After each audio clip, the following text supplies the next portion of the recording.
Holy Spirit breakthrough, umaapaw na tagumpay, lahat ng klase ng tagumpay na nakabase sa pangako ng Diyos ay dapat nararanasan everyday ng mga anak ng Diyos. Holy Spirit breakthrough over all your challenges, over all your problems. You will emerge victorious, triumphant.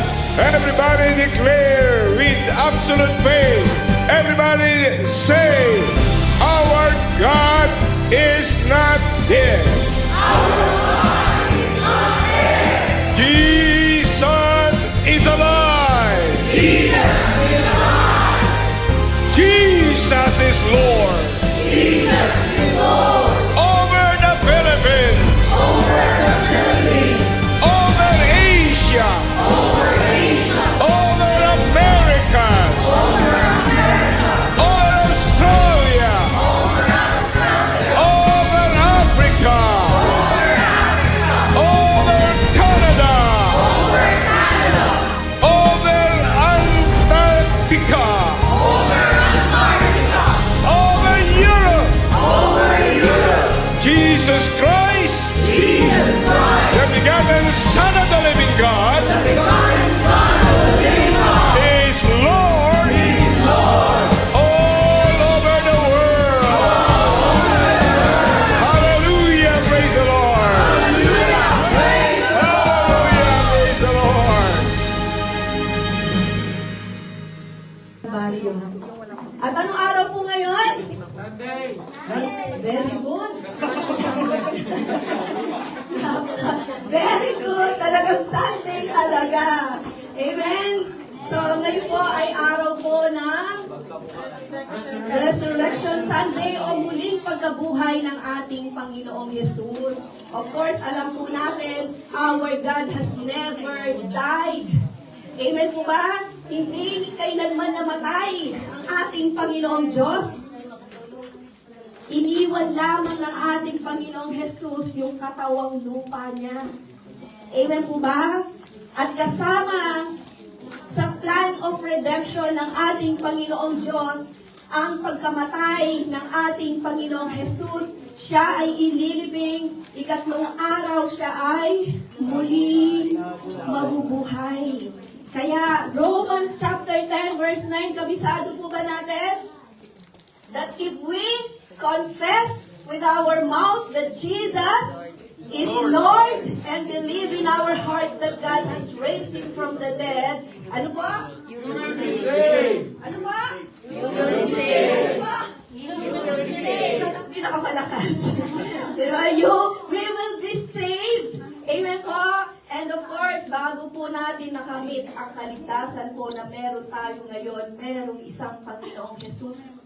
Isang Diyos na nagkatawang tao.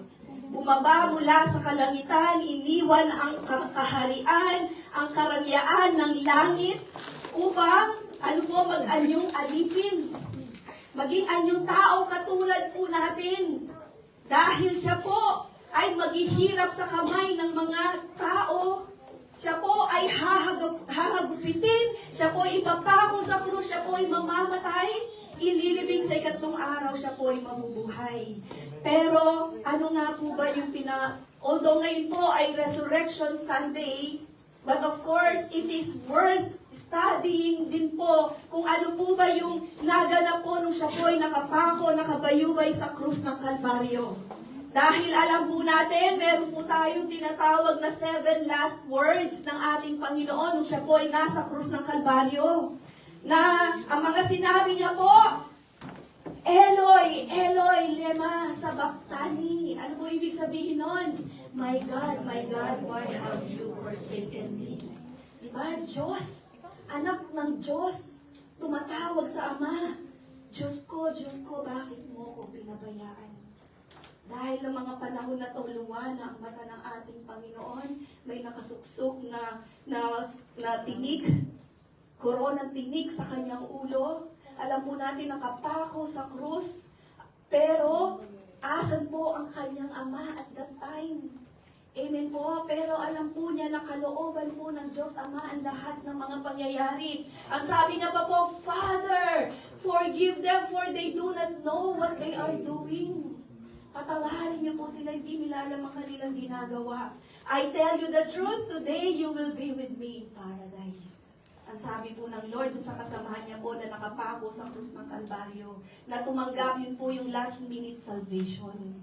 Amen po, na tinanggap ang Lord Jesus bago siya malagutan ng hininga, na ngayon kapiling ng Lord Jesus sa kanyang kaharian.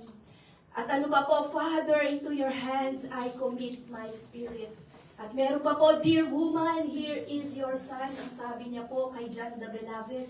Pinagkatiwala niya ang kanyang ina. Amen po, si Maria. Kay John the Beloved. At ano pa po, sabi nga po, para maganap ang lahat. Sabi niya po, sinigaw niya, I am thirsty. At pinainom po siya sa isopo ng isang vinegar. Pinainom po siya, sinipsip niya yung sponge. Amen po, at ano po yung huling pinakasinabi niya? It is finished. Amen po, naganap na. Amen po, tapos na. Amen, it is finished. Lahat po, ang sabi nga po, basahin ko lang po, Psalms chapter 22, verses 14 to 18. Nawalan ako ng lakas na parang tubig na binubuhos, at ang aking mga buto ay parang nalinsad lahat. Nawalan ako ng lakas ng loob para ako nauupos na kandila. Ang aking kalakasan ay natuyo na parang tigang na lupa, at ang aking dila ay dumidikit sa aking ngalangala. O Panginoon, pinabayaan niyo ako sa lupa na parang isang patay. Verse 16, pinaligiran ako ng mga taong masama na parang mga aso. Binutasan nila ang aking mga kamay at mga paa. Verse 17, naglalabasan na ang lahat ng aking mga buto. Ngunit ako'y kanilang tinitingnan lamang, ang aking mga damit ay kanilang pinaghati-hatian sa pamamagitan ng palabulutan. Yan po ay prophecy from Book of Psalms chapter 22 verses 14 to 18. At alam po natin lahat yan ay naganap. Amen po. Gaano nga po ba kahirap yung cross na dinanas po ng ating Panginoon? Pero bago po yan, alam po ba natin kung sino po ang nag-invent ng crucifixion? Hindi po yung cross na sinasabit natin sa ating mga leeg, ha? Yung po mismong cross, yung mismong parusa, yung bitay ng kamatayan. Alam po ba natin kung sino po nag-invent? Nimrod. Si Nimrod? Dali, research ko muna sino si Nimrod. Ang sabi po, ang nag-invent po ng crucifixion ay ang Persia. Kilala po ba natin ang Persia? Ang mga Persians, sino po yan? So, sino po? Ang mga Iranians na ngayon ay, nilulusob ng USA, ng Israel. Amen po. So sa kanila yan nag-originate, hindi po sa Rome. But of course, nung time na ang Lord Jesus ay napako sa krus ng Kalbaryo, siya po ay nasa ilalim po ng Roman Empire. Amen po. Ang sabi nga, hindi man sa Rome nagbula ang crucifixion, pero pinerfect naman. Talagang dinevelop naman ng bansang Rome ang pagpapako sa krus. Dahil ang pagkapako sa krus ay talagang isang kasuklam-suklam na parusa sa mga may kasalanan. Naisipin po natin sa sobrang hirap, sa sobrang pasakit, una, hahagupitin yung likod, ang sabi nga, 39 lashes. Amen po? Pero actually, 40 lashes po yun. Pero bakit 39? Kasi merong safety factor ang Rome. Kasi nasusulat, pag lumampas ng 40 ang hagupit, babalik yon sa kanila ng may sumpa. Kaya 39 lang ang bilang nila, lumampas man sila ng isa, 40 pa rin. Amen po. Kaya, ang sabi nga, nung siya po ay nakabayubay sa krus ng Kalbaryo, isipin po natin, puno na ng lata yung likod, nahirap na, nakapako yung mga paa, nakapako yung mga kamay, nakatingkayad, na ang pinakamahirap daw po sa mga nakapako sa krus, yung kung paano po nila hahabulin yung kanilang paghinga. Dahil sa tuwing sila po ay hihinga, mag-i-inhale, yung respiratory nila, yung kanilang dibdib, hahagod doon sa vertical post.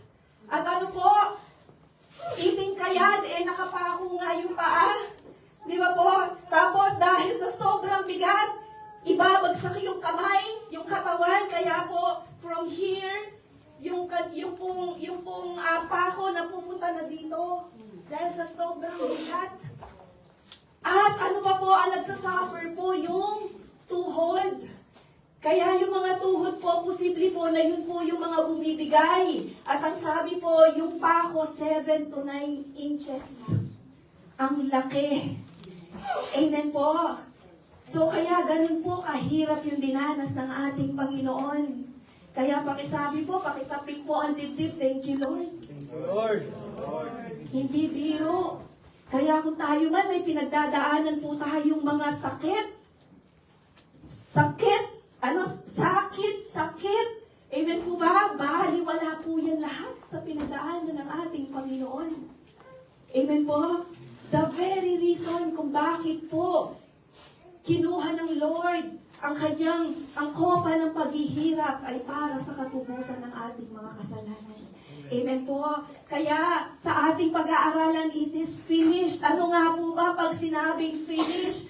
Ang sabi po, pag sinabing finish mula sa King James Version, dictionary at to arrive at the end, to make perfect, to complete. Amen po. Alam ng Diyos, alam po ng Lord. Ayan na. Amen po. To perfect. To complete. Kumpletuhin ang lahat po ng ginawa, ang lahat po ng pinagawa sa Kanya. Kaya po, Hebrews chapter 12 verse 2, fix our eyes on Jesus, the pioneer and perfecter of our faith. Jesus Himself perfected our faith. Amen po. He is the author. Siyang simula. Siya po yung, hangganan, wakas ng ating pananampalataya. Amen? At ano pa po, nung sinabi ng Lord, it is finished, ano po ang ibig sabihin? When Jesus said, it is finished, sige nga po, basahin po natin, not that His life had ended, but that He gave up His Spirit. Hindi po dahil sa alam niya na malalagutan na siya ng hininga, pero siya po mismo, give up niya po ang kanyang espiritu dahil ang sabi po ng, sige po, pakita po natin John chapter 19 verse 30. Sige po. Sige nga po. Letter A po ulit tayo.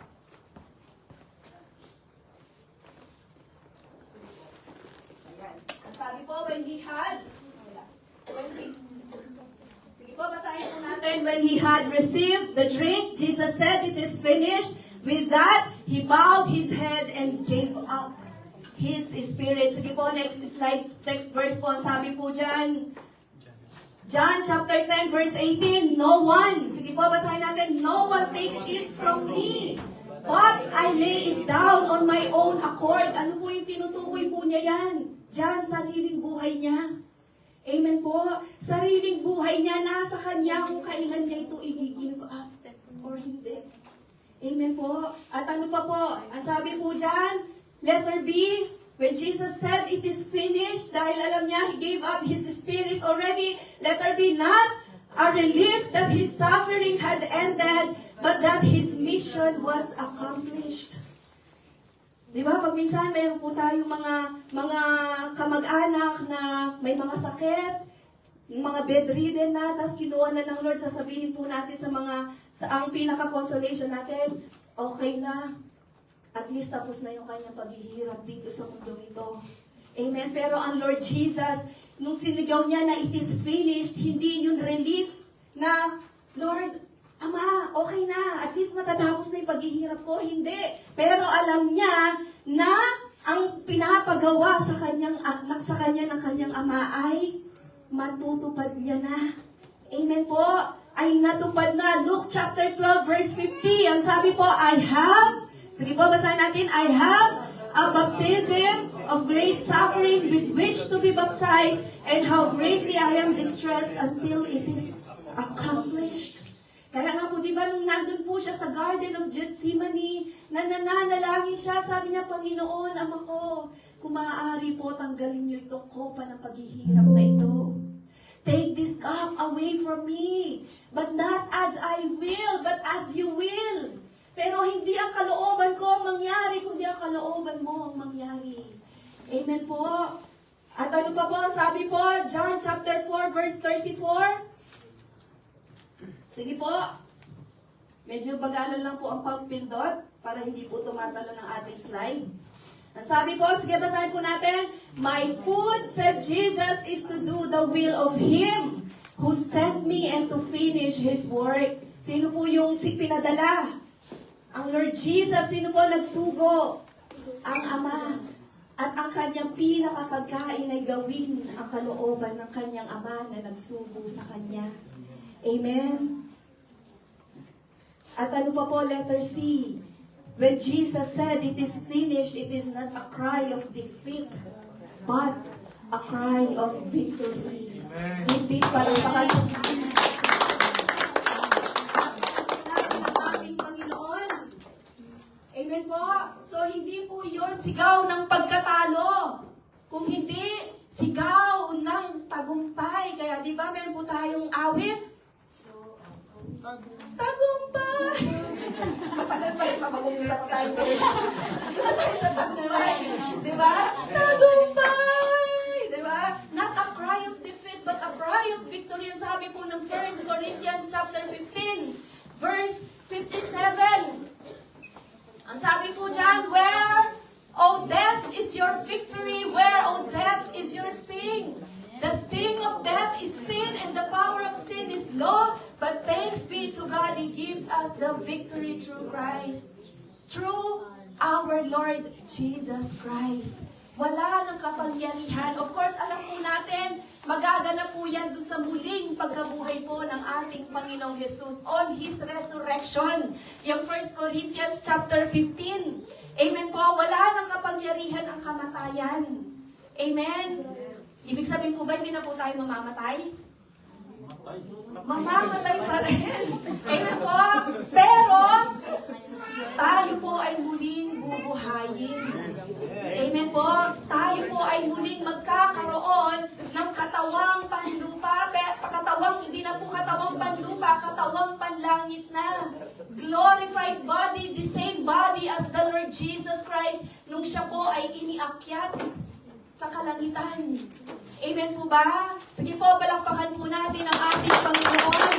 At ngayon po, ano naman po ang significance nito sa atin? Sige po, the significance. Sige po, sa meaning of it is finished, ang sabi po from the Greek word, so napaka-importante po nito mga kapatid, tetelestai. Pakiulit nga po. Tetelestai, which means paid in full. Sino po sa atin ang may utang? Baka mamaya sabihin niyo, Lord, hindi ba bayad utang ko, bayaran ni Lord? Diba? Pagka sabi nga po, Kristiyano ka, umutang ka, magbayad ka. Amen po ba? So, of course, although alam po natin ang salita po ng Lord na nagsabi na pag ikaw ay umutang, anong pinagkaiba mo sa mga pagano kung ikaw ay nag-expect na babayaran? Amen po. Pero syempre, of course, pag tayo po ay nagpautang, wag naman po yung talagang pinupush po natin yung tao. Amen po. Of course, with wisdom po yan. Pare-pareho po tayo mga Kristiyano, mga kapatid. Siguro okay lang, minsan bigyan mo minsan. Pero kung uulit-ulit, ayun, utang na talaga yun. Amen po ba? So, at alam po natin, kapag nangako, dapat tinutupad. Amen po. Ayun, napunta tuloy tayo sa utang. Paid in full kasi. So, kaya kailangan walang utang. Kasi ang Lord Jesus, binayaran na po ng buo ang ating mga utang. Amen po. Anong utang po yan? Money po ba yan? Pera po ba yan? Diba? Buti pa ang pera may tao. Ang tao ay may pera din, syempre. Diba? Tetelestai, which means paid in full. Ang sabi po, itong tetelestai po na ito, ito po ay term na ginagamit po sa business transaction. Na nagbayad ka na ng buo. Amen po. So, tetelestai, alam po natin, yung utang na tinutukoy po nito sa atin, tayo pong lahat, we are indebted. Amen po, meron na po tayong utang dahil ang ating mga katawang, ang ating mga kaluluwa po ay, ano po, ang sabi nga po, naka-embargo na kay Satanas. Amen po, na ang ating mga kaluluwa destined na po sa dagat-dagatang apoy ng impyerno. Pero dahil alam po natin, for the wages of sin is death, ang lahat ng mga kasalanan ng kabayaran ay kamatayan. Yung kamatayan po na yan, kamatayan sa dagat-dagatang apoy ng impyerno. Pero lahat po tayo tinubos ng ating Panginoong Jesus. Nung sinabi po ng Lord Jesus, tetelestai, it is finished. Ibig sabihin po, kasama po tayo doon na tubos sa ating mga kasalanan. Hindi na po tayo diretso sa impyerno, diretso na po tayo sa langit.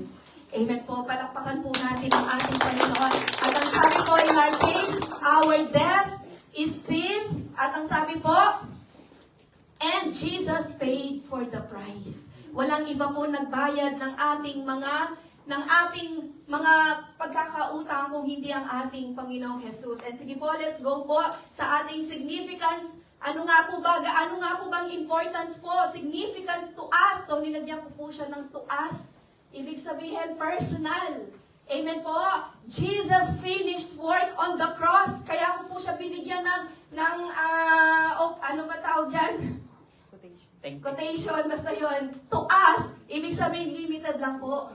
Amen po. Personal po, ano po yung pinaka-impact po nito sa atin? Number 1. Sige po, the death of our sins has been paid by Jesus. Binayaran na po ng Lord Jesus. Tulad po ng nabasa po natin kanina, tetelestai. At ano po, sabi po, Colossians chapter 2, verse 13 to 14, when you were dead in your sins, sige po, basahin po natin, and the uncircumcision of your flesh, God made you alive with Christ. He forgave us all our sins. Verse 14, ang sabi po dyan, having canceled the charge of our legal indebtedness, which stood against us and condemned us, He has taken it away, nailing it to the cross. Amen po, pinako na po ng ating Panginoon. Amen po, ang sabi, pinawalang bisa ang lahat ng naisulat na alituntunin laban sa atin, pati ang pananagutang kaugnay nito, pinawi niya ang lahat ng ito nang ipako siya sa krus. Amen, lahat po tayo ay naligtas sa ating pagkakautang. Amen. Kaya ngayon, pakisabi po sa katabi, wala ka ng utang. Wala ka ng utang. Amen po. Diba? Malaya na tayo.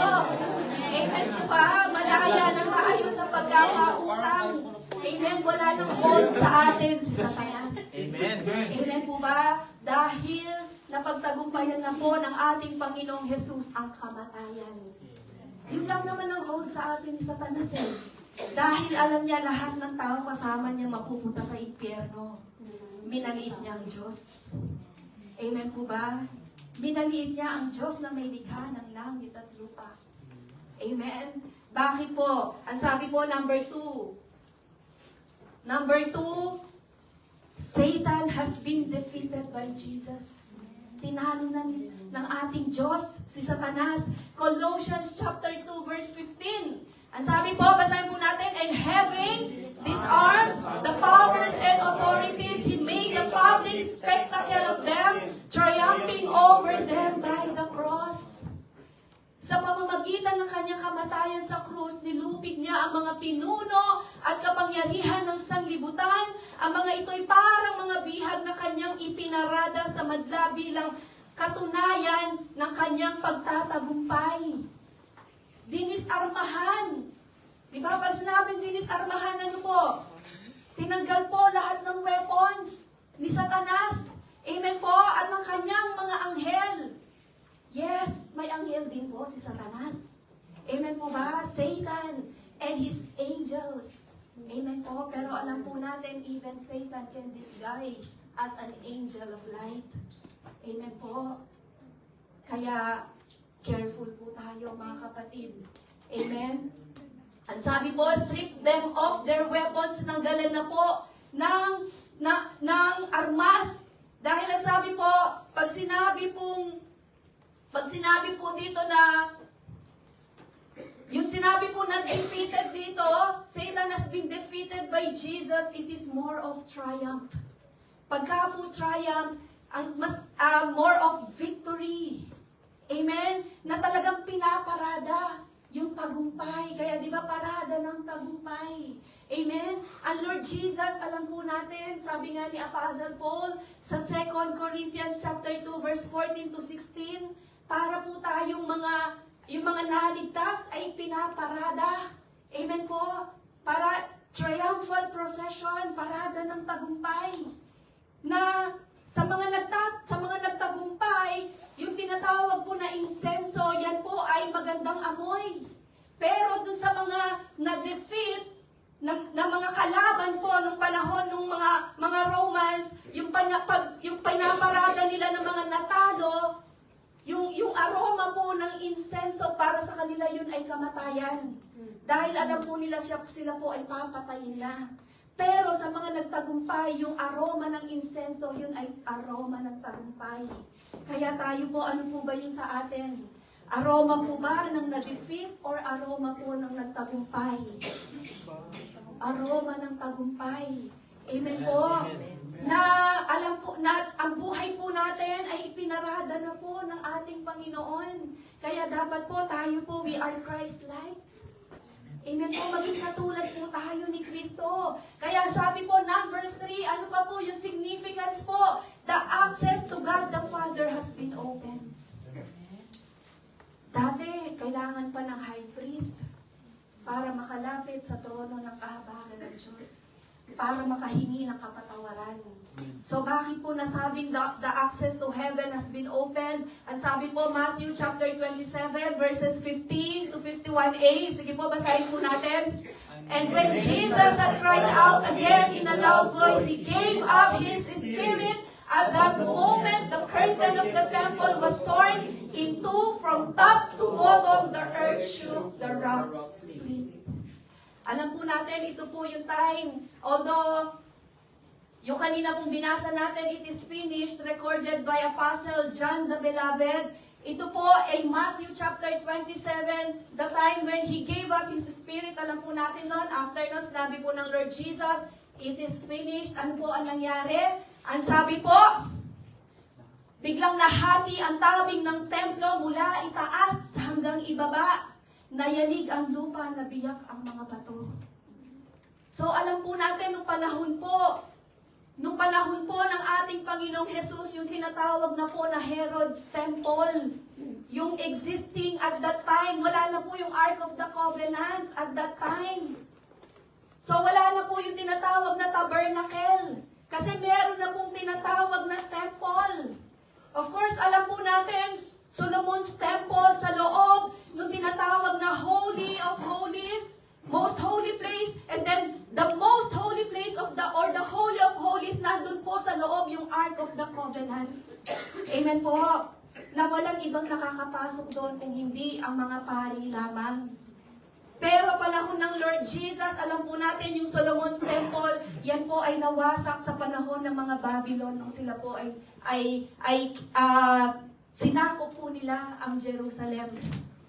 Pero nagtayo po ulit ng pangalawang templo, which is yung tinatawag po na the Herod's Temple, na di hamak na mas malaki kaysa sa Solomon's Temple.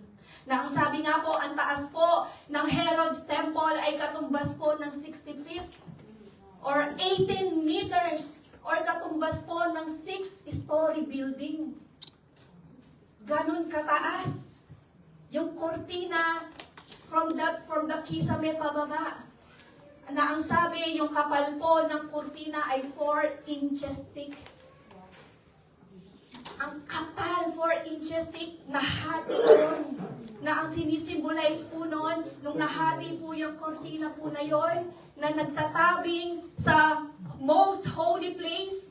Dahil nga po, holy priest, ang high priest lang ang nakakapasok doon once a year pa. Amen po. Once a year lang nakakapasok ang priest para mag-offer ng burnt offerings. Para, ipag-pray ang kasalanan ng buong Israel. Pero ngayon, di na po natin kailangan ng holy priest. ng high priest. Bakit? Sino na po ang ating high priest ngayon? Ang Jesus, ang Lord Jesus. Dahil ang sabi po, Hebrews chapter 10, verse 20 to 21, basahin po natin, by His death, Jesus opened a new and life-giving way through the curtain into the most holy place. And since we have a great high priest who rules over God's house. Dahil, ang sabi nga po, yung high priest during that time, mag-o-offer lang po, mag-aalay once a year. Every year, paulit-ulit, pero ang tao paulit-ulit din nagkakasala. Hanggang sa nagsawa ang Diyos. Hanggang sa ultimo yung mga ino-offer na mga burnt offerings, hindi nakalugod-lugod sa Diyos. Hanggang ang sabi po, naghanda ng isang katawang lupa para sa ating Panginoong Jesus. Which is yun na po yung huling offering. The Lamb of God who takes away the sins of the world. Siya na po yung huling lamb na i-offer. Yung dugo na itinigil sa krus ng Kalbaryo. Dahil alam po natin, noong panahon po ng Old Covenant, nagkakaroon lang po ng katuparan ang anumang mga testimony, anumang mga law, pagka meron pong inalay na dugo ng hayop. Kailangan may mamatay muna na dugo na hayop para mag-take effect anuman pong law na meron or covenant na meron. Kaya po sa bagong covenant, which is our new covenant, New Testament, ang ating mga Biblia, kasama na po tayo sa New Testament. Kung wala pong dugo ng Lord Jesus, wala pong new covenant ang Diyos. Meron lamang pong effect ang covenant ng tao sa Diyos pag merong dugo na iaalay. Pero yung dugong yon minsan lamang yung gagawin ng ating Panginoong Jesus. Hindi na po siya mag-aalay muli. Amen po? Kaya ano pa po? Sige po, kaya ano po? No need for? Sige po. No need for sacrifices anymore. Jesus is now our high priest. Siya na ang ating, ano po? Siya na po ang ating high priest. Sige po, ano po yung ating Bible verse? Ang sabi po dyan, day after day, sige, basahin po natin. Day after day, Every priest stands and performs his religious duties again and again. He offers the same sacrifices which can never take away sins. Verse 12. But when this priest, so yung this priest po na yan, walang iba kundi ang ating Lord Jesus, when this priest had offered for all time, sige po, one sacrifice for sins, He sat down at the majesty, at the right hand of God. At ano pa po, verse 14, by one sacrifice, He has made perfect forever those who are being made holy. Amen po ba? Hindi na po natin kailangan ng high priest. Hindi na po natin kailangan na pumila pa para mangumpisan. Sino po nakaranas mangumpisan? Diba? Tapos mangumpisan ka, butas-butas. Diba? May chismis ka pa eh. Diba? Malaya na tayo ngayon makapag-confess sa Diyos. Amen. Iyak mo lang sa Lord yan. Pakipakik nga po katabi, iyak mo yan sa Lord. Amen po. Iyak mo yan sa Lord yan, kaya sa ikwento sa iba, i-chismis ka pa yan. Amen po, pero ang Lord, pag tayo po umiyak sa Lord, mararamdaman po natin ang kapayapaan ng ating mga puso. Ngayon, kung hindi mo nakakamit yung kapayapaan, pray ka lang ng pray. Amen. Pray ka lang ng pray. Amen. Kasi as we pray, ikaw ang unang tinatama ng Lord. Amen. Baka ikaw pala ang mali. Pray ka ng pray. Pagka na-admit mo na sa sarili mo, doon mo na makakamit yung kapayapaan. Lord, ako pala yung nangangailangan ng kapatawaran.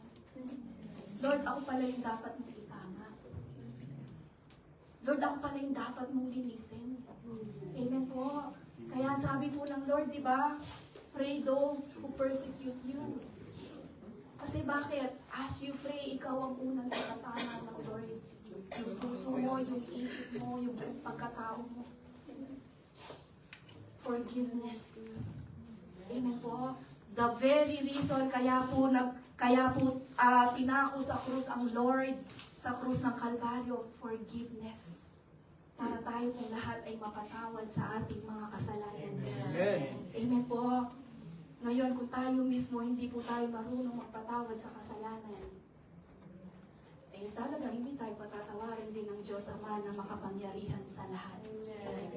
Let us keep on praying. Pakisabi po sa katabi, pray! Pray! Hanggang sa magkaroon ng kapayapaan yung puso mo. Amen po ba? At ngayon, how can we apply the cross in our lives? 2 puntos lamang po, how to apply the cross in our lives. Letter A, as Christ died for our sins, we shall never live in sin. Dapat pala again. Amen po. We shall never live in sin again. Yan nga po yung pinaka-reason kung bakit po siya naipako sa krus. Para tayo mapatawad sa kasalanan, tapos ikaw patuloy ka pa rin nagkakasala. Amen po. Ano po ang patotoo natin na tayo po talaga ay Kristiyano na? Na tayo po talaga ay binago na po ng Lord. Amen po. If anyone is in Christ, he is a new creation. Behold, the old has gone, the new has come. Pakitinan nga po ang katabi kung bagong nilalang na ba yan?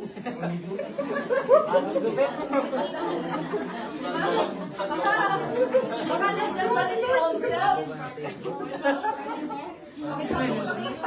Paki-anuin nga po natin si old self natin. Away, old self. Away, old self. Paki-anuin si old self, mga kapanayan. Amen.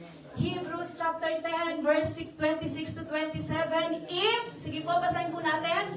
If we deliberately keep on sinning after we have received the knowledge of the truth, no sacrifice for sins is left, but only a fearful expectation of judgment and of raging fire that will consume the enemies of God. Sino po yung enemies of God? Kayo naman, lumalayo pa kayo eh. Yung mga hindi sumusunod sa katwiran ng ating Panginoon. Amen po. Yung patuloy na sumasaway. Amen po ba? Sin has separated us from God. Amen po. Pero dahil tayo po ay na kay Kristo na, sabi po sa katabi, hindi ka nakaaway ng Diyos. Pero, ang sabi po, ng Book of Hebrews, pero kung ikaw ay patuloy ka pa rin magkakasala kahit natanggap mo na yung katotohanan. Dahil alam po natin, only the truth will set us free. Amen. Natanggap mo na yung katotohanan, pero patuloy ka pa rin sa kasalanan mo. Sa kasalanan na patuloy na pinapamuhay mo. Ano po sabi? Wala ng sacrifice. Wala ng dugong iaalay pa ang ating Panginoong Jesus. Dahil minsan lang ngayon gagawin. Yung muling pagbabalik ng Lord, hindi na po para mag-aalay muli, para magpapako ulit sa krus. One time lang po ang offering na ito ng ating Panginoon.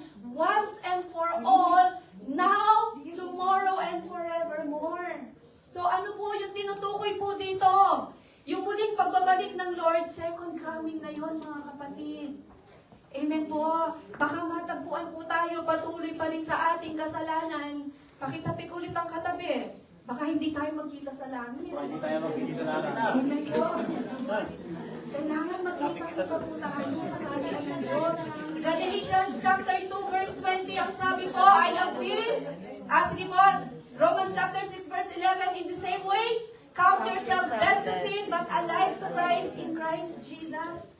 Patay na po tayo sa ating mga kasalanan dati. Pero ngayon, buhay na po tayo dahil sa ating Panginoong Diyos. Sa pamamagitan ng ating Panginoong Jesus. At sige po, next slide po.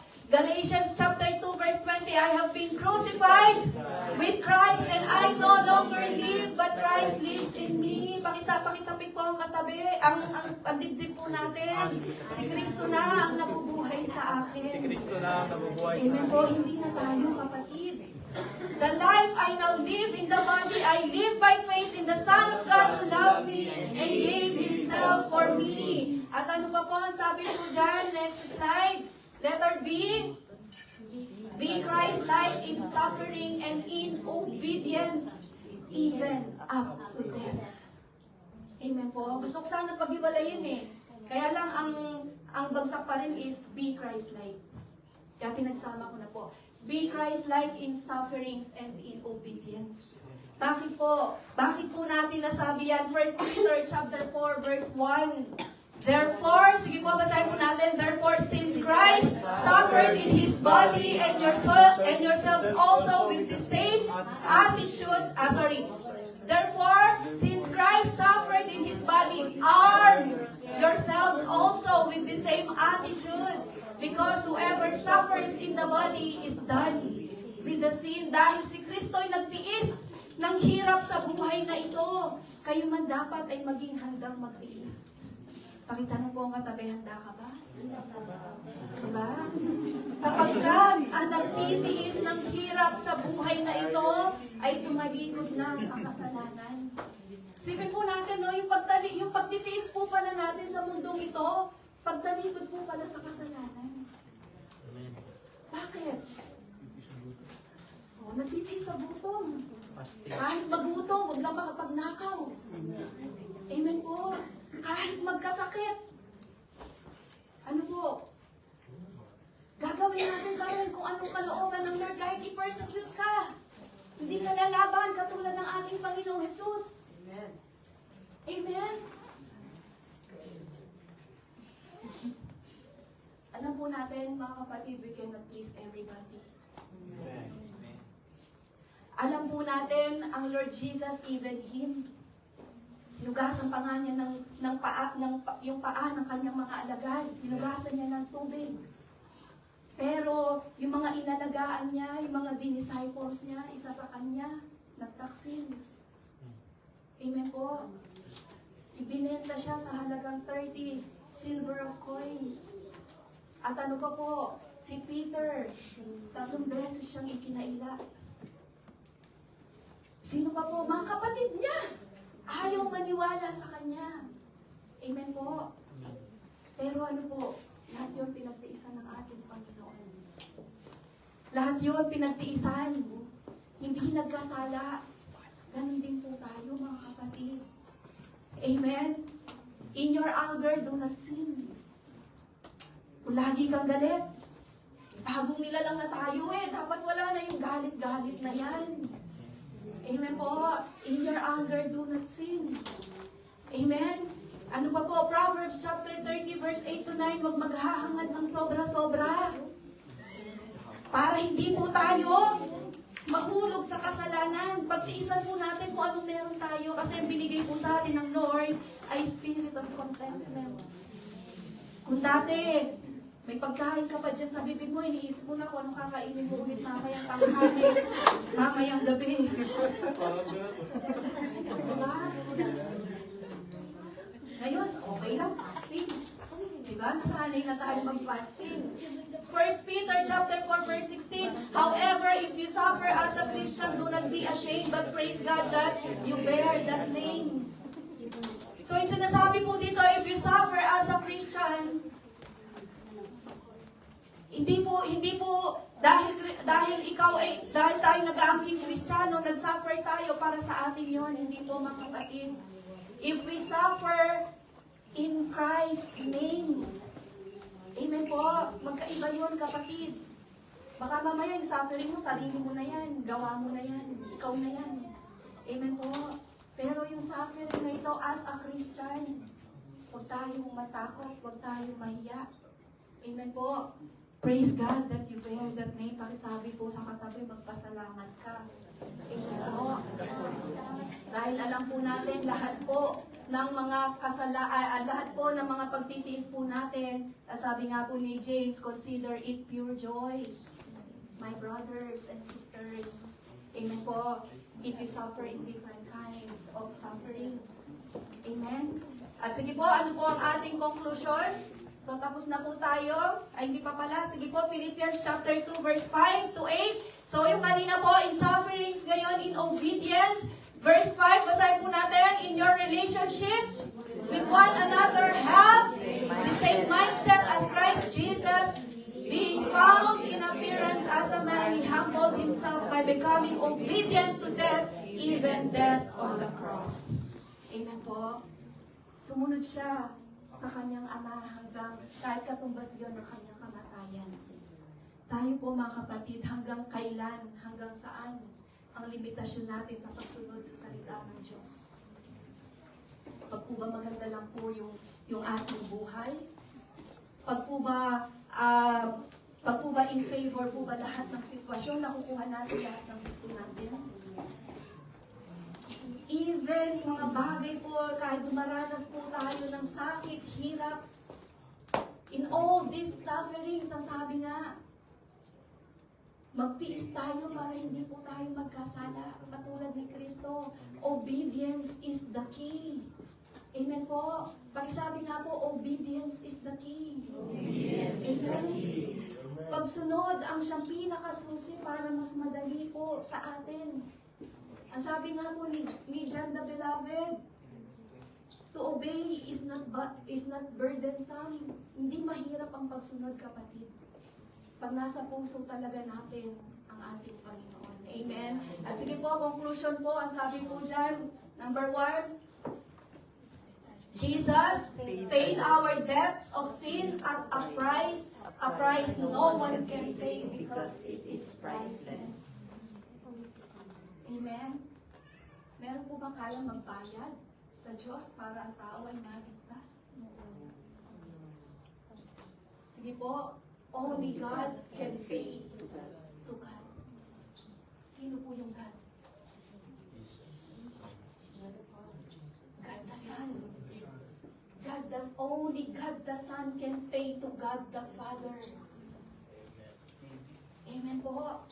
Walang kahit sino man tao makakapagligtas sa atin, mga kapatid. Sige po, pakita po natin ang verse. Psalms chapter 49, verse 7 to 8. No one can redeem the life of another or give to God a ransom for them. The ransom for life is costly. No payment is ever enough. Or sa ibang translation, no man can redeem the life of another man. Ibig sabihin, walang tao na makakapagtupos ng kapwa niya tao. Amen? Walang makakagawa niya kundi ang ating Panginoong Jesus lamang. Kasi siya ay Diyos na nagkatawang tao. It takes God to save the mankind. God has to be God. Amen po? At ano pa po? Ang sabi po dyan, conclusion number 2, do not underestimate your body. You are priceless. Jesus has nailed your old self on the cross. Honor God with your body. Sabi nga po sa katabi, you are priceless. Amen po. Pinako na sa krus yung ating old self. Dapat wala na po yan. Pagka lumalabas siyang pinababalik natin, ay, hindi ka na welcome. Amen po ba? Hindi na ako yan. Amen po. Ano po ang sabi? 1 Corinthians chapter 6 verse 19, do you not know that your bodies, sige po, basahin po natin. Do you not know that your bodies are temples of the Holy Spirit who is in you, whom you have received from God? You are not of your own. Gandun lang siya. You are not of your own. Amen po ba? Wait lang po. Mukhang kulang ang ating... Sige nga po, pakita po natin. 1 Corinthians chapter 6, verse 19 to 20. Okay, sorry. So, sabi po, do you not know that your bodies are temples of the Holy Spirit who is in you, whom you have received from God? You are not of your own. You were bought at a price. Binili tayo ng ating Panginoong Jesus sa halaga na katumbas ng kanyang buhay. Amen po. Therefore, honor God with your bodies. Parangalan po natin ang ating Panginoong, ang ating Diyos sa pamamagitan po ng ating katawan. Amen po. Kaya po, Romans chapter 12 verse 1, ang sabi po dyan, offer our bodies as living sacrifice, holy and pleasing to God. This is our true and proper worship. Kaya do not conform to the pattern of this world, but be transformed to the renewing of our minds. Amen po ba? Hindi na po tayo yun, mga kapatid. Amen. At sige po, ano po yung last conclusion? Jesus' victory on the cross means Satan's defeat. Allow not Satan to win us again. Jesus' victory is also His victory in us. Jesus' victory is our victory. Amen po. Ang tagumpay ng ating Panginoong Jesus ay tagumpay natin, mga kapatid. Pero hindi tayo magtatagumpay kung hindi natin papapasukin ang Lord Jesus sa ating mga buhay. Wala pong kwenta lahat ng mga ginawa ng Lord Jesus para sa bawat isa sa atin kung hindi po namumuhay ang Lord Jesus sa ating mga buhay, mga kapatid. Ang totoong tagumpay ng Lord Jesus ay yung tagumpay niya sa atin. Na nagtagumpay siya, na pumasok siya sa ating buhay at pinapasok natin. Tulad ng napag-aralan natin last week. Jesus' triumphal entry in our lives. Amen po. Kaya po, sige po ang ating verse, Romans chapter 8, verse 37 to 39. No, in all these things we are more than conquerors through Him who loved us. For I am convinced that neither death, nor life, nor angels, nor demons, neither present, nor the future, nor any powers. Sige po, verse 39. Neither height, nor depth, nor anything else in all creation will be able to separate us from the love of God that is in Christ Jesus, our Lord. Ano mang sitwasyon, mga kapatid, na pagtagumpayan na po natin. Amen. Walang makakapagpahiwalay sa atin sa pag-ibig ng Diyos. Kaya nga po niya, isinugo ang kanyang kaisa-isang bugtong na anak para tayong pong lahat ay maligtas. Magkaroon ng buhay na walang hanggan. Kaya ang tagumpay po ni Kristo, dapat ang tingin po natin na tagumpay po natin yun, kapatid.